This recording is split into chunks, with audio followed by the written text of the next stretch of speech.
I'm Roman Yossi of the Nashville Predators. I'm Matt Duchesne of the Nashville Predators. I'm Justus Aros of the Nashville Predators. I'm Ryan Johansson of the Nashville Predators. You're listening to the Renegades of Puck with Crazy Charlie. Welcome to the bunker. Welcome to the Renegades of Puck podcast. I'm your host and captain, Crazy Charlie Saunier. And before we get started on the No Half Step in Hockey coverage, let me direct you to our home website, renegadesofpuck.com. Once you go to renegadesofpuck.com, you learn everything you need to know about the show.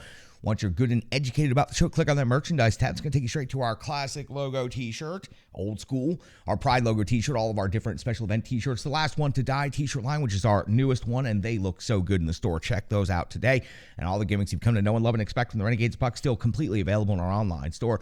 Socks, throw pillows, wall art, bed sets. Whether you're trying to outfit your entire body or your entire living space, we have the gimmicks for you. Easiest to say it, we've sold out so that you can buy in, and we sure would appreciate if you would pick up some of that merchandise today. Social media is of critical importance as independent hockey operations, so listen up, Renegades. Here's how you can help support the cause. Please go to TikTok, Instagram, Facebook, or even Twitter. Give us a like, give us a follow, give us a subscription, and speaking of subscriptions, YouTube. Appreciate all of the new subscribers. Thank you so much. And I also appreciate you turning on those notifications. Our play counts are up. Our subscriber count is up. And that is directly due to you Renegades out there and your hard work and determination to help this show grow and become bigger than it ever has before. So thank you so much. YouTube is well over 200 episodes now of Renegades of Puck TV, and coming up on our 2-year anniversary of starting the video version of the podcast. We'll have a special commentary on that coming up here in just about a week's time.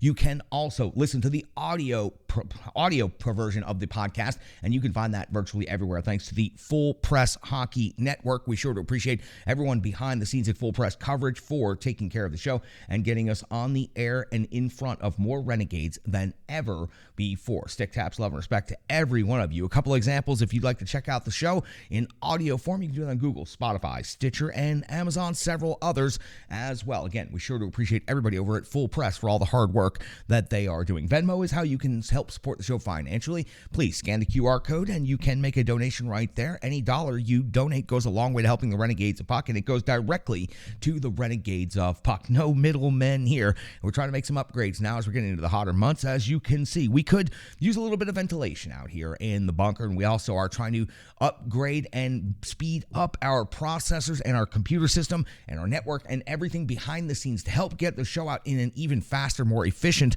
manner than we already are. We're doing a good job, but there are certainly areas we can make improvement, and Venmo is how you can help us make those improvements. Now listen, I know it's time for No Half Step in Hockey coverage, and it's getting hot already, so let's get to the goods. It's time for operation number 770.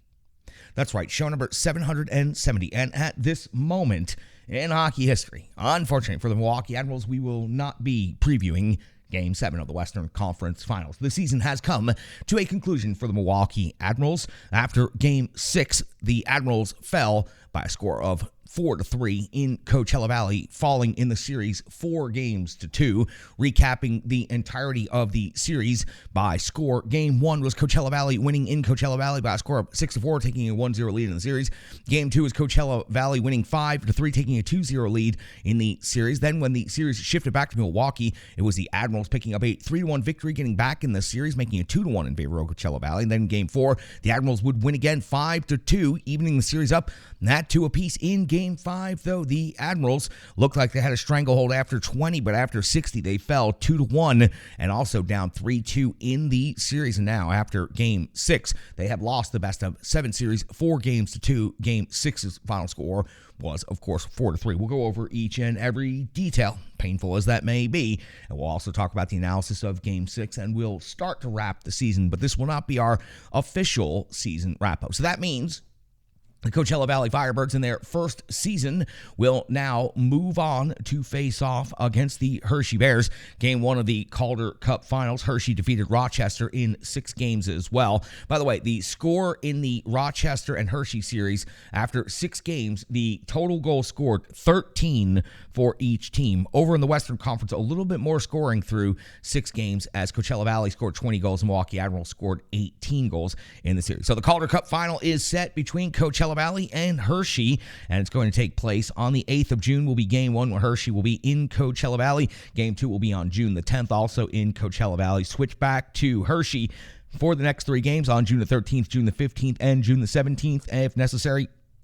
back to Coachella Valley for the 19th and the 21st of June. So only potentially 7 games left in the AHL season to determine the Calder Cup champion. Now, we will pivot and focus on the Milwaukee Admirals the rest of this show, and then we will come back with one more Admirals-themed episode where we will recap the season and the Calder Cup playoff run as it was. But let me start by finishing out some of the information on the season. Matter of fact, I think the best way to do it would be to go ahead and save all of the updated stats and all of the updated information. We'll just save that since we don't have a game preview for part of the analysis, part of the box score discussion. I think maybe the best thing to do would just be to flip it straight over to the Rebirth Sports full game recap. We'll start from there. We'll work our way out. We'll get all the analysis. Brian Baston is also going to be in the trenches here in a matter of moments. So we'll table this sheet for a couple of minutes, and we'll come back right after this very, very short break with the Rebirth Sports full game recap. Hockey players are as unique as the game itself, and your uniform should be tailored to fit you. Rebirth Sports is your sports apparel tailor. From shells, bags, warm-ups, hats, hoodies, branding, and more, let Rebirth Sports be your custom hockey tailor. And don't forget to tell them they do more than just hockey. Rebirth Sports on Facebook, Twitter, and Instagram. Rebirth Sport, a match made in hockey. It's now time for the Rebirth Sports full game recap. We go all the way back to June the 5th of the year 2023 when the Milwaukee Admirals were in Coachella Valley to take on the Firebirds in Game 6 of the Western Conference Final Best of 7 series. 37 seconds into the game, it is Joey Decord coming in with a save on Ratcliffe. First shot on goal of the game. At 57 seconds, Cooley comes up with a save on True, his first touch of the game, and it's a clean one. 2:33 of the first period, Cooley comes up with a save on Schwaronsky. At 4:37, Cooley another save on Rafferty. 5-minute mark, Cooley a save on Polarowski's breakaway.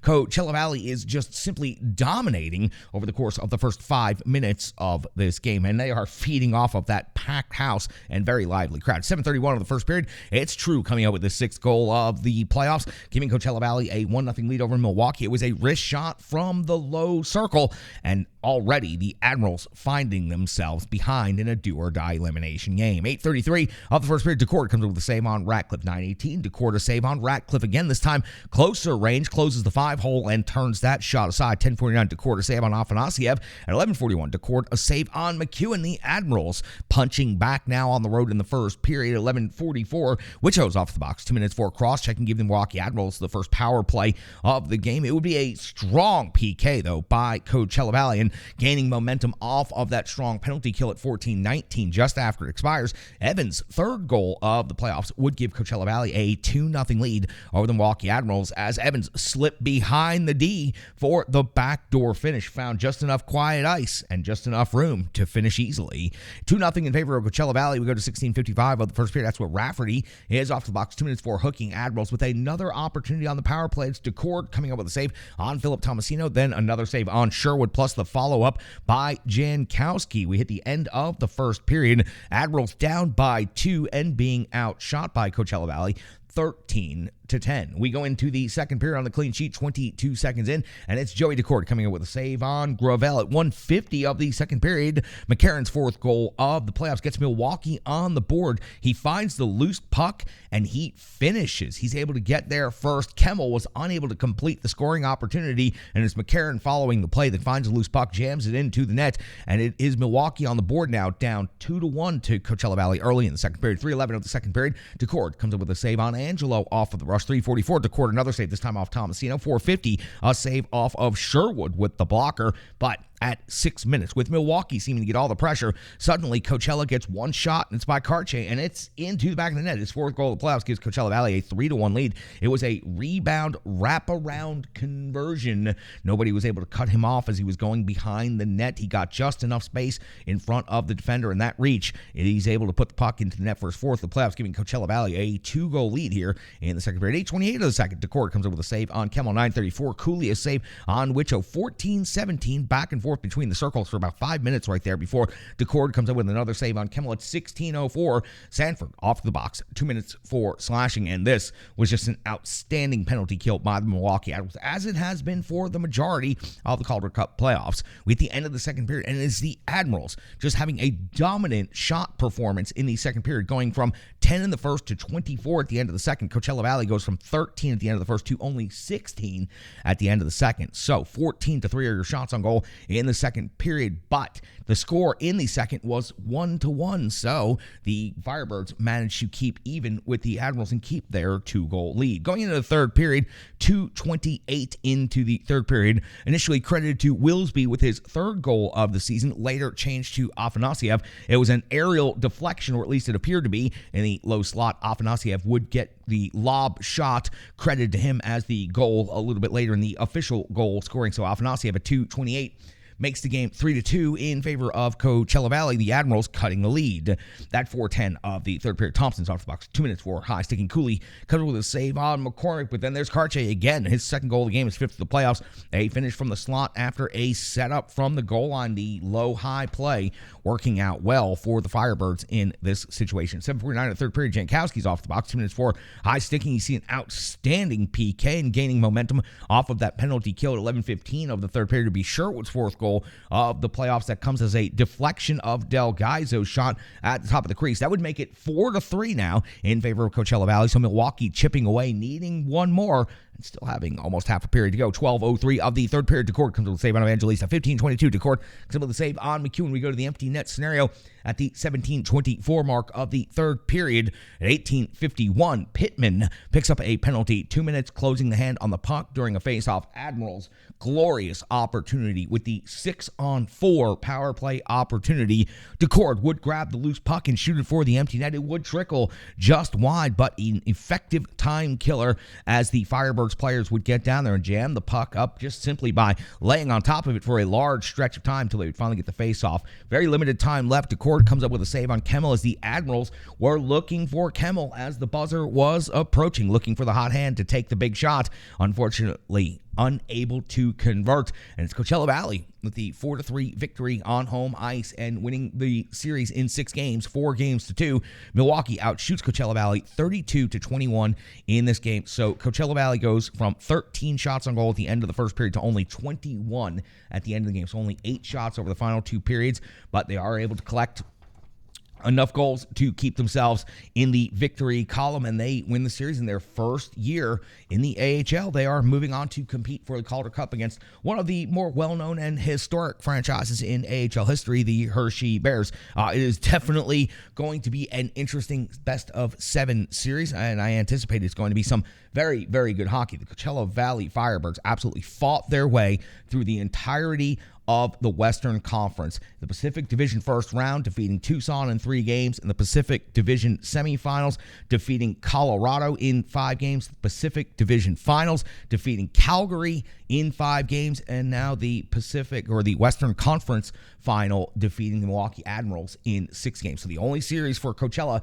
that did not require the full length of games. And for the Coachella Valley Firebirds, who finished 48-17-5-2 with 103 points, second in the Pacific, they will now represent the Western Conference as champions and will now go on to compete for the Calder Cup. For the Admirals, they simply just could not overcome the difficulties of playing in Coachella Valley, playing on the road. They went 0-3 in Coachella Valley in the series, losing every one of those games. And frankly, other than this game, it wasn't truly very close at any point in time. The Admirals, when they played in Coachella Valley, whether it was the size of the crowd, whether it was the exuberance of the crowd, whether it was the heightened play of the Firebirds, I don't know exactly what it was, but it led to a mix of the Admirals not truly looking like themselves out there in Coachella Valley. And they dropped all 3 of those games in the series, and that's why now they find themselves at home, not competing for the Calder Cup against the Hershey Bears. That is going to do it. That's the final Rebirth Sports full game recap of the season for the Nashville Predators organization. Of course, we pivoted from Predators to Admirals. A salute. It has been tremendous fun covering the Admirals in their Calder Cup playoff run. Unfortunately, we will have to pivot back to Nashville Predators coverage. There's been a coaching change. We've got awards. We've got a draft coming up here in Nashville. We've got a lot of things coming up here in the next couple of weeks. But that's going to do it for the final Rebirth Sports full game recap of the year. Stick taps, love, and respect to everybody at Rebirth Sports. Sure to appreciate Doug Green and everything he does to help the show out here. As a matter of fact, I'll be emailing Doug after the show to thank him for another season of sponsorship here on the Renegades of Puck podcast, and also to put in another jersey order for some ROP Hockey Club jerseys. So that's going to do it for the Rebirth Sports full game recap. We do still have analysis, box score, stats, and so much more coming up. Plus Brian Basson right here on the Renegades of Puck podcast. Hello, hello, hello. I'm Tracy. owner-operator of Strong Style Fitness. And that's me and my training assistant, Rizzo. And we are here to bring you fitness that meets you where you are by offering circuit classes, bar-inspired classes, Tabata workouts, boot camps, guided stretching, and more, all taught by a certified personal trainer, me. To learn more, go to our website, strongstylefit.com. Subscribe on YouTube at Strong Style Fitness. Follow on social media at Strong Style Fit. But most importantly, let's get you moving. It doesn't matter if it's your first workout or you've been doing it for years. Strong Style Fitness has the workout that meets you on your journey and helps you along the path to a happier, healthier life. I understand where you've been, what you were going through, and where you were going, and I want to take you there. We'll see you on the mat. Mwah. Devin Cooley in Game 6, 17 out of 21. And you know what? Just simply not his best game. Of the games that he had the opportunity to start in this series, just simply wasn't the best game that he was able to put up. Cooley went 2-2 in the playoffs in relief for Askarov, who did not fare completely well in the series against Coachella either. 9-16 save percentage for Cooley, 2.29 goals against average, 98 at 107. He gave up 9 goals against. The support wasn't as strong in front. A couple of the goals were plays where either defenders or forwards or the benefit of a stick check would have gone a long way to helping Cooley prevent those pucks from going in the net. But overall, not his best game. Nobody for the Admirals played particularly great in Coachella Valley in any of the 3 games that they were there. But Cooley, in relief, did get the Admirals back in the series. And for a lot of people wondering what the future is for Devin Cooley, well, right now, and we'll discuss this at much greater length on the next episode, Yaroslav Askarov is in need of more seasoning and more time at the AHL level. This has been made obvious and clear by this Calder Cup playoff run, and a veteran like Devin Cooley could go a long way to helping him. It's obvious they have a tremendous relationship as teammates and as coworkers,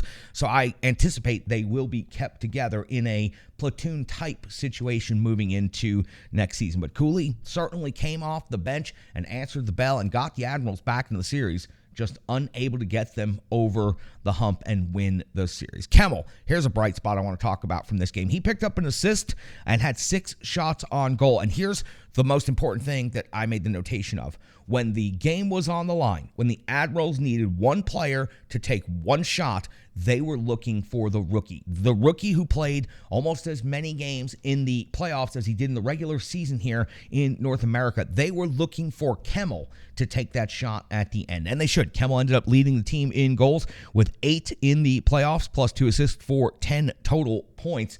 But they were looking for Kemmel to take that snipe at the end of the game. There's no doubt about that, and that is a very, very high praise and high piece of respect from the rest of his teammates. The defense knew it as well. Kemmel is a sniper. Now, more seasoning, more time at the AHL level is exactly what he will need next year, but I anticipate that Kemmel will be one of the premier scorers for the Milwaukee Admirals next season, and perhaps get a little bit of time at the NHL level, depending on how things go. Injuries and such are always going to be the key to those types of call-ups, as you saw this year. Half of the Milwaukee Admirals that got called up were not anticipated or expected to play significant time at the NHL level, but because of the trades, because of the dismantling of the Predators, and because of the injuries, many of the Milwaukee Admirals were able to gain 10, 15, 20-plus games of experience at the NHL level. Kemmel could find himself in that spot next season, but I think he's going to be a dominant force at the AHL level, and was a dominant force. And when you're looking to the rookie to take the big shot at the end, you know he is a very special player. Sherwood with a goal and 4 shots on goal. Just relentless pursuit until the end. I'm very much looking forward to seeing what Sherwood can do in training camp for the Nashville Predators. He is a puck hunter. He is a high motor guy, nonstop energy, and he competes with a relentless and almost reckless pursuit up until the very end of every shift and the end of every game, and in this case, the end of the series. Truly a treat to watch Sherwood's development from where he started with the Nashville Predators at the very beginning of the season to going back to Milwaukee, going back up to Nashville, back to Milwaukee, charting that roller coaster ride and seeing how he handled it. He continued to show improvement each and every step of the way, even as he was being fluctuated in his role and which level of the leagues he was playing in. So Sherwood, a real treat to watch his relentless pursuit till the very end. Philip Tomasino picked up an assist in this game, and I have to say, I buried Philip Tomasino in the previous 2 rounds, so I have to give him some credit right here. Tomasino ends up finishing with 2 goals and 7 assists for 9 points in the playoffs after being virtually invisible for the first 2 rounds. So overall, a decent series for Philip Tomasino. Do I wish he could have done more? Do I wish he could have thrown the Admirals on his back and carried them over the Coachella Valley Firebirds and into the Calder Cup final? Of course, I wish he could have done that. But for Philip Tomasino, this is probably his last action at the AHL level. Now time to start focusing on what he can do at the NHL level. And there's no doubt in my mind that one day Philip Tomasino will wear a letter at the NHL level. I think that his leadership by example is absolutely on display on a regular basis. Just disappointing the first 2 series of these playoffs as far as his offensive production. But Philip Tomasino, a strong series against Coachella Valley and a strong hockey player overall. Good to see him wrapping up his time with the Admirals. And you know what? Overpowered by the Firebirds. 0-3 in Coachella Valley. And Joey Decord at home, money. Joey Decord on the road looks like he is on marbles out there. He looks like he is having difficulties tracking the puck, getting rebounds under control, making basic saves. But on home ice, I don't know if it's the amount of pre-printed out signs that the promotions team hands out for Coachella Valley. I don't know what it is, but Joey Decord on home ice is money. The Coachella Valley Firebirds on home ice are absolute money. 11,000 plus at the rink for them. Money. I'll just keep saying the word money. For the AHL, this is a great moment for them. I anticipate ticket sales will be huge. That will be a very high demand ticket, probably making the Coachella Valley Firebirds in the league a lot of money. The Hershey Bears are always a team that is highly attended. The historical precedence that they have in the AHL, one of the most well-known AHL franchises in the league's history, now taking on one of the newest, hottest, and brightest franchises in the AHL. And for the Seattle Kraken, whose development team this is, great job by them as an organization. They made a run in the NHL playoffs, now making a run at the AHL level. It is incredible. You got to give them the credit.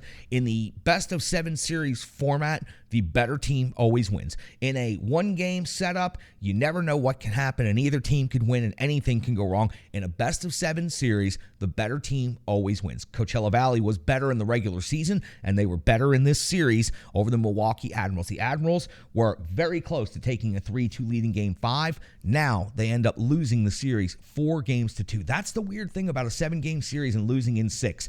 You're right there in Game 5, 1 play, 1 goal difference, and you're taking a series lead.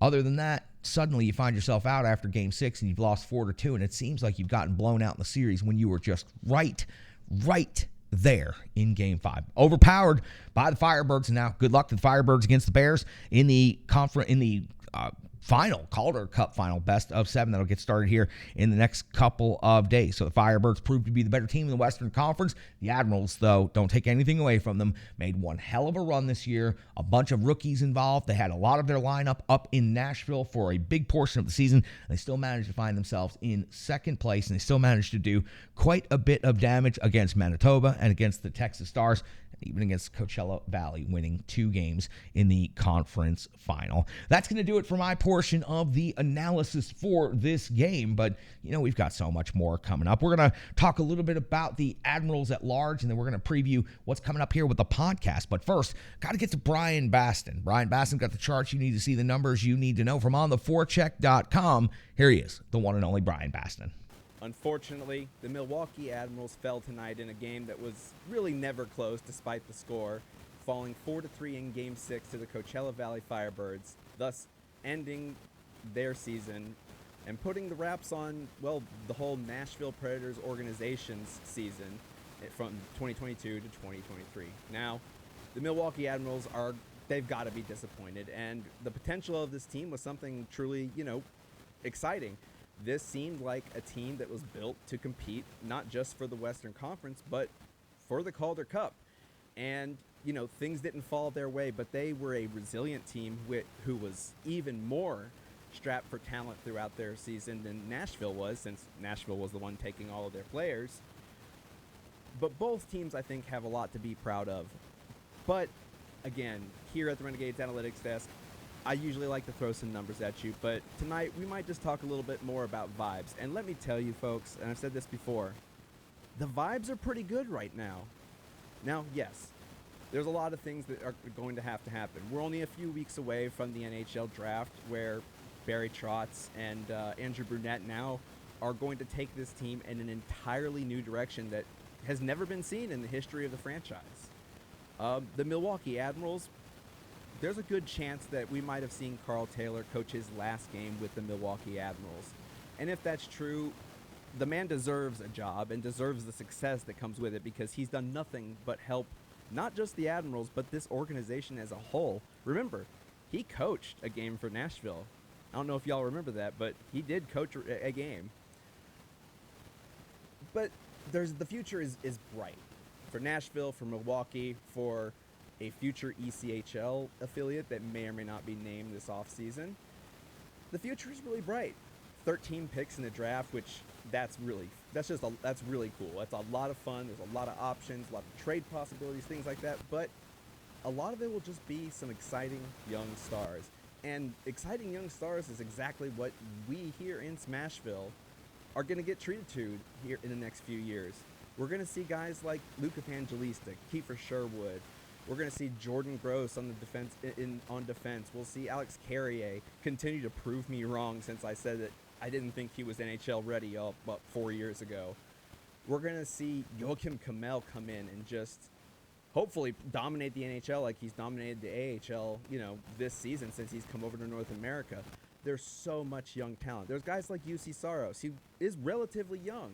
We have a captain in Roman Josi who doesn't seem to want to slow down in his career. He just wants to get better every single year. We've seen historic seasons from guys like Matt Duchene and Philip Forsberg. There's a lot to be excited about in Nashville, and, it's new beginnings. I know so many fans have been frustrated the last few years, but that's to be expected when you go and make a miracle run to the Cup, and all of a sudden the fan base is bigger, the games are more exciting, there's a lot more at stake, because we all believe that Nashville had a championship quality NHL franchise. And folks, that's still true. It may take a year, it may take 4 years, who knows? But Nashville's a good team and will be a very good team very soon, I think. And so yes, the Admirals, they did lose, and things are going to be changed. It's a big state of transition. Just because Nashville, they've made so many changes, that's going to trickle down, and that's going to affect Milwaukee too. And so these teams may look completely different. But you know what? We got so used to a lot of the same guys over the last 4 or 5 years, a lot of the same players. We've seen players we all love leave the Predators. Guys like Ryan Ellis, Matthias Ekholm, like Eli Tolvanen, for example. But I think we're going to have a whole lot of fun coming up. New faces, lots of changes, because you know what?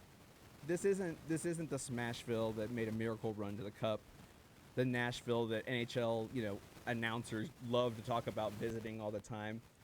No. That was an era of Nashville hockey where they were growing, trying to prove themselves.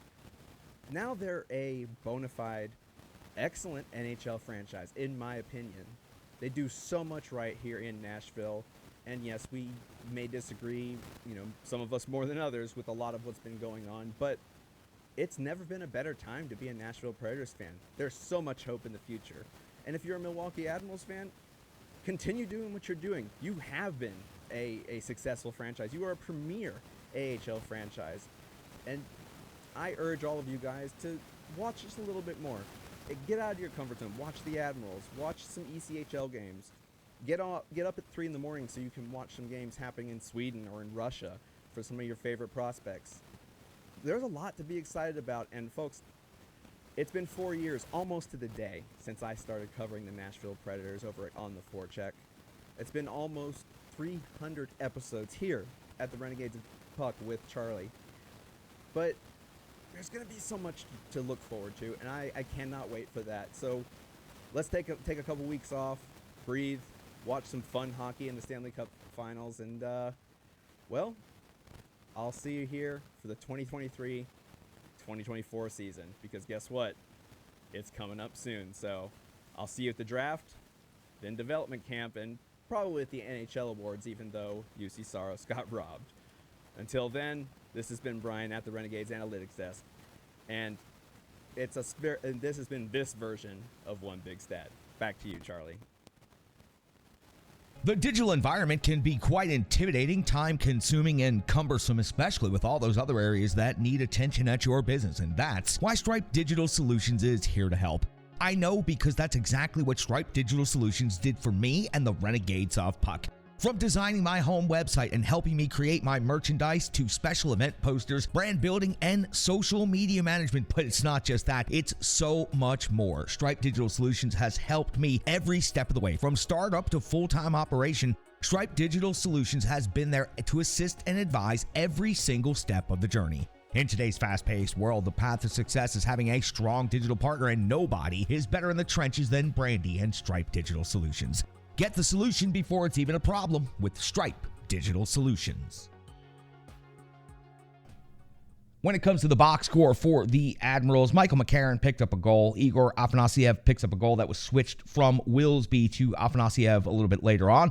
Sherwood also picks up a goal in the assists column. Del Gaizo, Spencer Stastny, also Phil Tomasino, Austin Rushev, Adam Willsby, Joachim Kemmel, all with assists, shots on goal. Joachim Kemmel leads the team with 6. Ratcliffe had 4. Sherwood also had 4 shots on net. Not a whole lot to report from the box score. 17 out of 21 was Cooley overall. That performance is not one you want to write home about. Lots of other stats to get to, though, before we close out this particular segment on the box score. Let's wrap up the series. Shots on goal for this series. Coachella Valley ended up out shooting Milwaukee through 6 games, 173-70. When it comes to the special teams, the Admirals' power play actually converted less than they had in either of the previous rounds or in the regular season. 4 out of 22 in the 6 games, and Coachella Valley was 2 out of 21 on the power play. When it comes to the penalty kill, this is one unit that absolutely deserves to be praised for what they were able to do. Coachella Valley, the most high-powered offense in the AHL, with all the top 5 leading scorers in the Calder Cup playoffs, all on the Coachella Valley Firebirds, and the Admirals were able to shut down their power play 19 out of 21 times. Their PK unit was exceptional. Coachella Valley, 18 out of 22, did enough to keep them in the series. So in special teams battle, the Admirals did not perform at a bad level, but just not enough to get past the Coachella Valley Firebirds. When it comes to the final statistics for the Milwaukee Admirals, Luke Evangelista ended up leading the team in scoring in the Calder Cup playoffs, but he sputtered out a little bit in the final round here. 4 goals, 11 assists for 15 points. Del Gaizo, 4 and 8 for 12. Afanasiev, 5 goals and 6 assists for 11 points. Sherwood, 4 and 7 for 11. Gross, unfortunately, he was having such a good playoff. His injury, who knows what could have happened if he could have stayed healthy and remained in, but still finishes tied for 3rd on the team in scoring 2 goals, 9 assists for 11 points. Kemmel led the team with 8 goals plus 2 assists for 10 points. Phil Tomasino finishes the playoffs with 9 points. Willsby with 8. Jankowski with 8. McCarron with 7. And Sanford with 7 in net. Cooley finishes with a 2-2 record, a 9.16 save percentage, 2.29 goals against average, giving up 9 goals against in the 4 games that he played.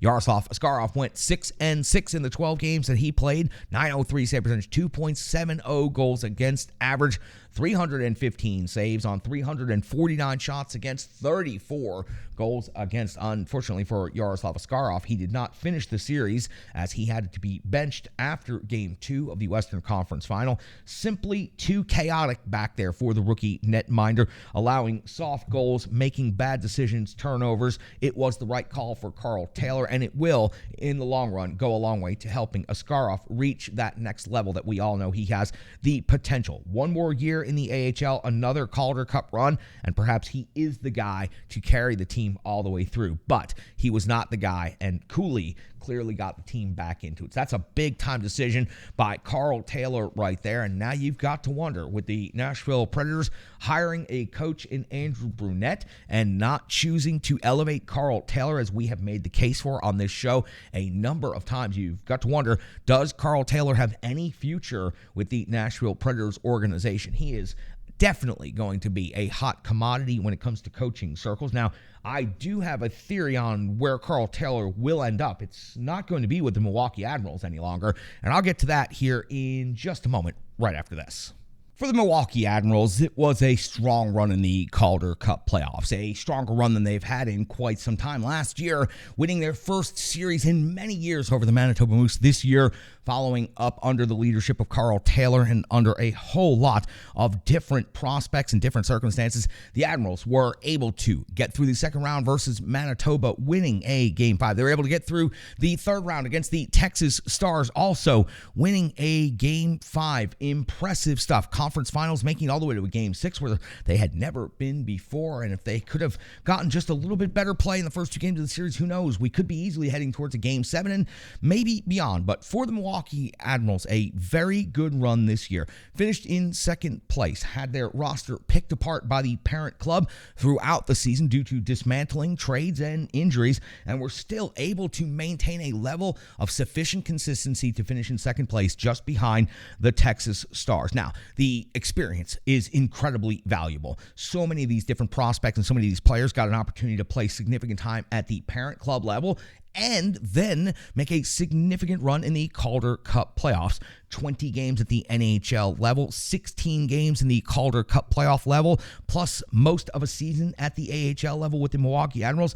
That experience is just incredibly valuable, and that also adds into the evaluation period for the brand new general manager, Barry Trotz. We know that the organization had been ferrying the prospects in the office and the team back and forth all throughout the AHL playoffs. Barry Trotz has been keeping a close eye on what's going on, everything with the Milwaukee Admirals, and a lot of these players that hope to have a future with the Nashville Predators. Now, Barry Trotz has a draft with a wealth load of capital, a free agency period, and now an entire AHL season to look back on to make the determinations on what he wants to do as his first moves as the GM of the Nashville Predators. Clearly, if he was wanting to raid the cupboard, as they say, and move some prospects out of Milwaukee, there are plenty of quality options that just put quite the resume out there and could bring significant returns for the Nashville Predators.